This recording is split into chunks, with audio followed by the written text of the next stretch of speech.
Bueno, egunon eta ongi etorri denoi, Bizipozaren 7. jardunaldira, Bizipoza eskolaren aurkezpena zipristindu zure inguruan. Merden niretzat ere pozgarria dela Sutegiko aretoa Euskal Herriko bazter ezberdinetatik etorritako pertsona konprometituz, ekintzaiez, beteta ikustea, eta begi honez hartzen zaituztegula hausnarrera eta gure lagun artera etorri zareten guztiak.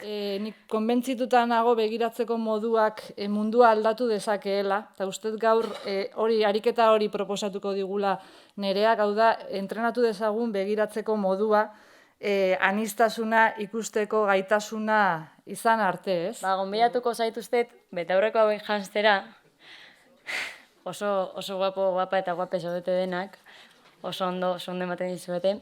Eta betaurreko hauek zergatik, ez da, betaurreko hauek janzten ditugunean, zipristintzen garagu, bizipozaz, kolorez, eta zipristintzen ditugu inguruko guztiak.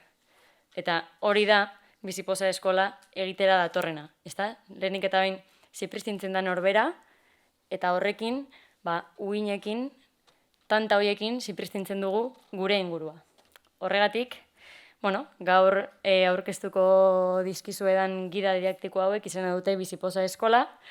Aipatu dute ere 3 norabidetan bideratu ditugula, alde batetik hezkuntza formala, horretarako etorri dira gaur ikastetxeak, bestalde hezkuntza ez formala, eta hemen gure artean ere badaude euskaltegietako lagunak eta bertsu eskoletakoak, eta 3. adar hori herrigintzarena, horrek hartu du zipristindu zure ingurua itzena, baina konbidatu nahi zituztegu zipristintzera testu inguru guztietan.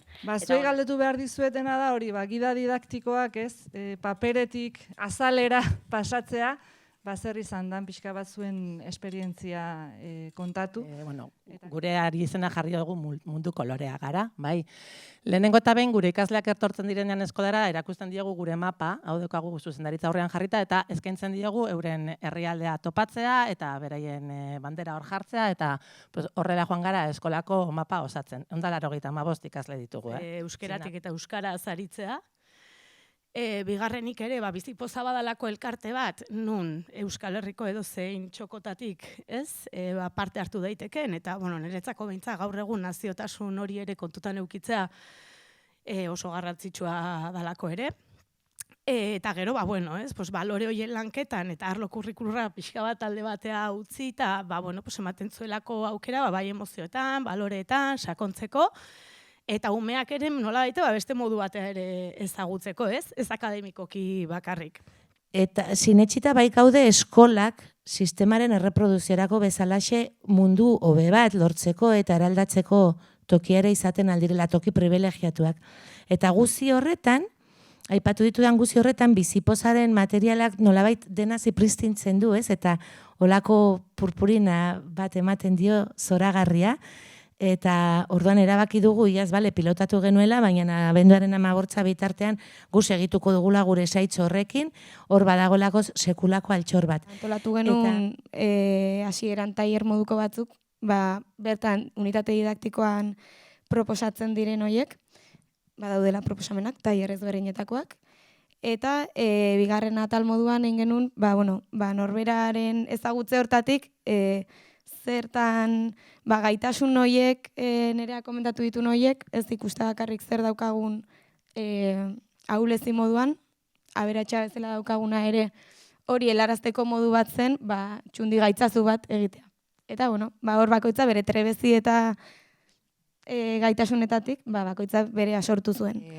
Guk argi daukagu ikastolan, hezkuntza dela mundua eraldatzeko beste tresna bat. Bai, munduak hainbat aldaketa behar ditu, argi dago, ez dugu inolako zalantzarik, eta hezkuntza bada tresna bat. Familia den moduan, politika sozialak diren moduan, eta baina hezkuntza berez oso tresna importantea da. Eta txiki-txikitatik ikasi behar dugu, mundua koloretakoa dela, hainbat kolore daudela, batzuk biziak direla, beste batzuk ez, baina danok behar dugula lekutsu bat. Eta hori txikitatik ikasten baldin badugu, eta mezu horrekin baldin bagoaz etzera eta kalera, zertxo baita aldatu dezakegu mundua. Baina bai ere, urrengo urtei begira, konpromesua. Gure artean bai itzein dugu, Bizipoza jaialdi hori ezinbesteko dugula ikastolan, eta hori da guk amendi behintzat eramango duguna. Oso aberasgarria ikusi genuen txertaketa unibertsitatean, alde batetik gure aldetik sareak bermatzen dituelako, gure realitatearekin, eskolarekin, bai eta beste realitate batzuekin ere. Beste alde batetik ere, inklusiban eta didaktikako irakasgaietan oso ondo, oso enkajeona zuelako guztionen lanketak, eta azkenik ere, etorkizuneko irakasleak izango diren aldetik, garrantzitsua ikusten dugulako gai hauek jorratzea.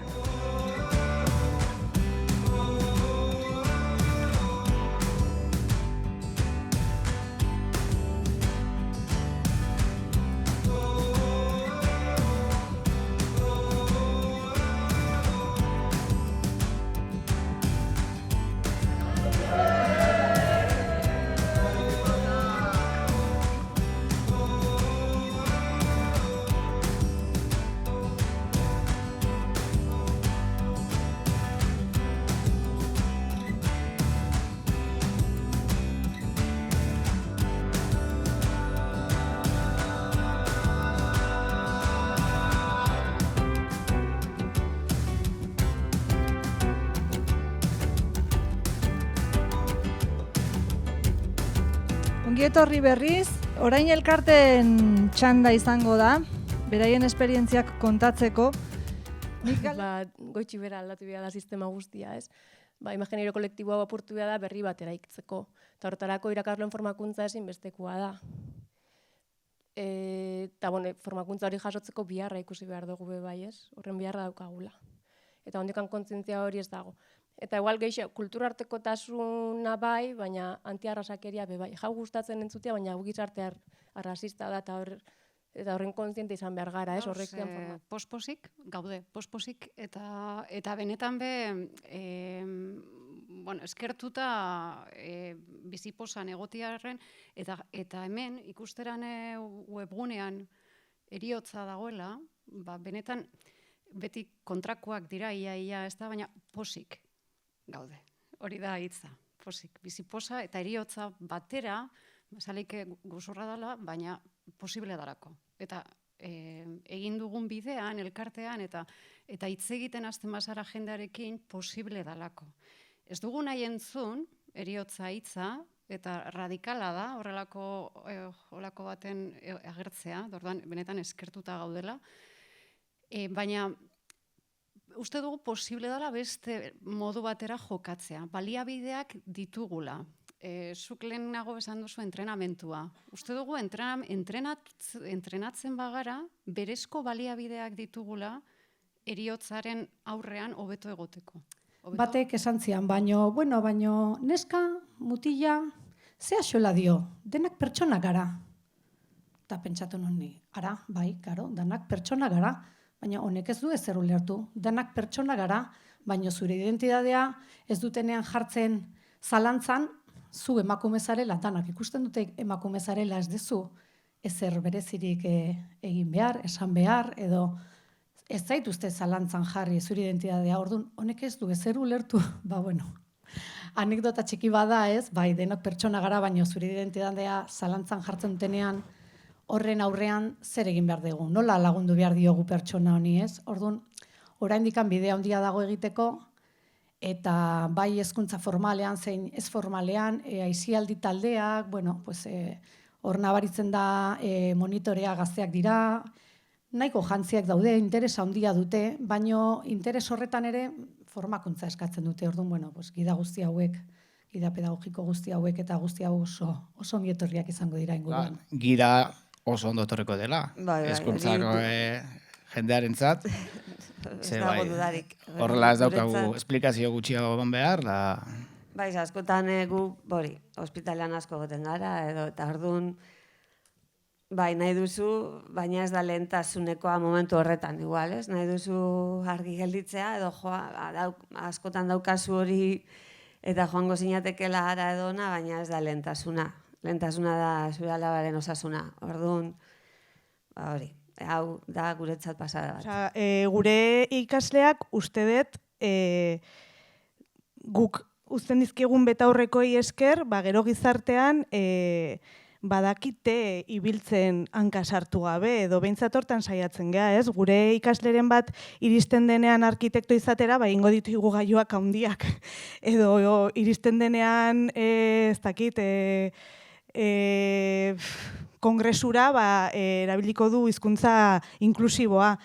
Hori da behintzat gure guk ikasi deguna urteetan zehar esperientziaren bidez, eta saiatzen geana gure ikasleek ere bizitu dezaten egunerokotasunean. Eta, paiazoak furgonetan doaz, audioan entzuten da, furgonetan doazela, eta ez dakin hor, gora, furgonetara, eta bestea honekin egiten duteko, furgonetara. Eta Mari Mototxek esaten dio porrotxu, bizipoza gure bihotzak bezalakoa da. Zenbat eta jende gehiago sartu, orduan eta jende gehiago kabitzen da. Eta bizipozan gidak egin ezetan ikuste hori ikasi dugula, ez? Betaurrekoak jantzita ditugu, naiz eta, batzutan bazterkeria ematen den, askotan egiten dugu konturatu gabe, oso barneratuta ditugulako, eta helik esan dugu, oraindik asko dugu apurtzeko, asko dugu aurrera egiteko, baina ikasi dut, eta ikasi dugu, nik uste, betaurrekoak jarrita ditugun arren burua altxatu eta begiratzen dugun aldiro, anistasun gehiago ikusten dugula eta badugula beti zer ikasia. Ez dela bide bat utopia bezala, 2 pauso eman eta 2 pauso urruntzen dana, baina bide hori egitean, hori zenbat eta gehiago begiratu orduan eta anistasun handiago ikusten dugula. Ni berritxarrak ekarriko dut musika taldea eta nik ikasi dudana da asko dakagula desikasteko. Ez? Berriro ere eraikitzeko. Eta, iruditzait askotan baditugula guk ere, ez? Prejuizioak, bildurrak, segurtasun falta gure buruakin, eta, prest egon behar dala ere pauso bat aratago emateko, ez? Eta aurrekoak jazteko. Hortan ere, ados ere leno esan danarekin, ez? Formakuntza falta izugarria dugula ere.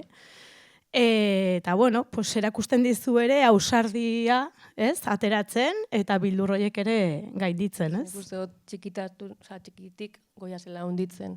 Igual nahi dugu goitxik beradan aldatu, baina igual beti gora doi aldatzen, ez? Bizipozaren izenean, denoi eskerrak eman, hona etortzeagatik, hemen izateagatik, eta gaur goizean ikusi eta ikasi dugunagatik. Lan hau aspalditi dator, hasia ere ingenuen duela urte asko, hasi hau landare izan dadin lan asko egin dugu, bideo asko, ikastetxe asko, estamentuak, enpresak, denetik. Gaur hemen, hasiera ematen egea, landare honen brotetxo txiki honi, ez da? Orduan, zen nahi dugu, hemendik aurrera bultzatu egin behar dugu. Bultzatzeko, esan dugu, hezkuntza formala daukagu, hezkuntza ez formala daukagu, herrigintza daukagu, orduan landare hau lore bihurtu behar dugu, lore hau bihurtzeko, lan guzti honi laguntza eta bultzada eman behar diogu.